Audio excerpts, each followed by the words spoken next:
Merienda tayo. Meron akong nabiling kon kanina. Charan! Carioca. It's made of fried glutinous rice with sugar. Carioca tawag. Nung bata ko, ayaw na ayaw ko to eh. Pero ngayon, siyempre gusto ko na. Lalo na kung wala ka ng makain.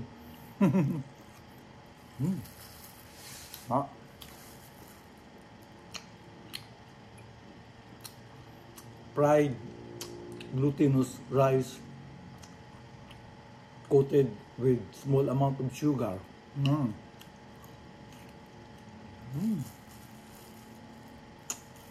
Nung araw mo, yung picnic mo sa may beach, barbecue, pagkat ng barbecue niya, nasugat dito, dugo, ay, kakakilabot na.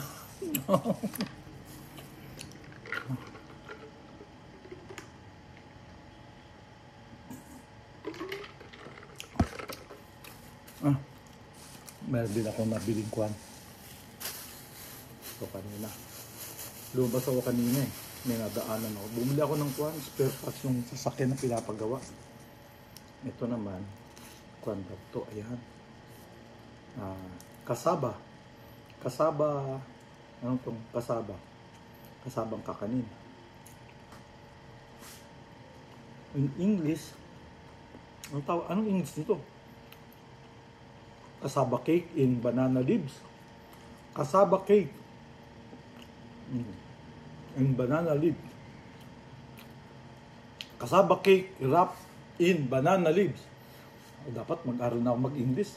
Kasi may mga international, may mga audience na tayo international.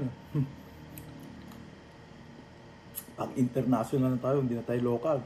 Dahil ako sa Indonesia, sa India, sa US, sa Norway, meron din. Saka sa Great Britain.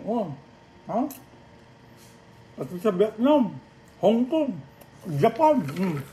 Kahit na pa isa-isa lang yun. International na yun. Kahit ba?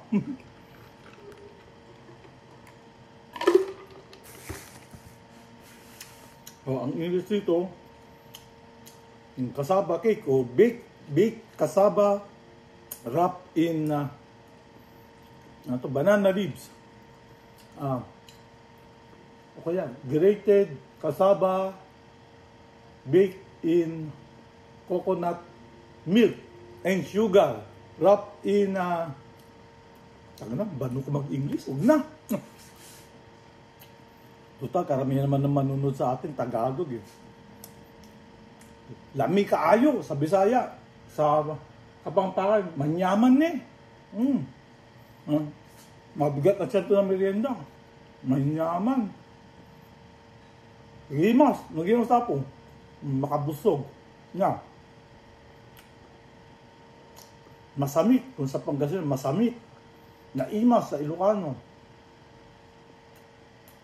Ano na sa Bicol? Kalimutan ko eh.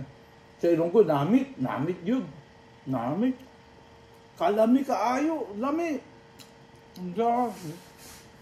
Nagimas ako. Nga. Nga.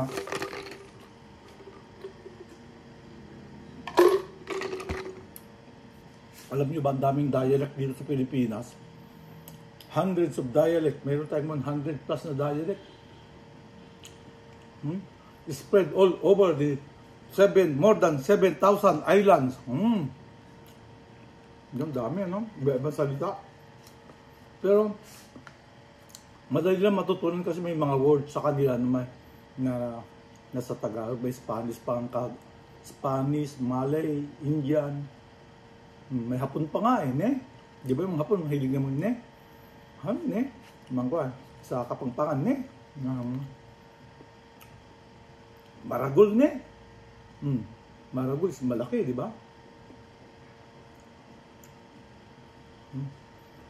Nire-recall ko yung mga natututunan kong word sa iba't ibang region ng Pilipinas. Kasi nung araw, auditor ako eh. Taon-taon. Taon-taon.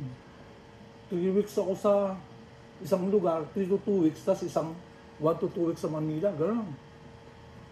For 10 years, gano'n. Hindi ka ba nang matututo ng lingwahe nila? Madaling matutunan yung mga bastos eh. No? Usually, bastos na salita ang maririting niya. Sige, bye-bye.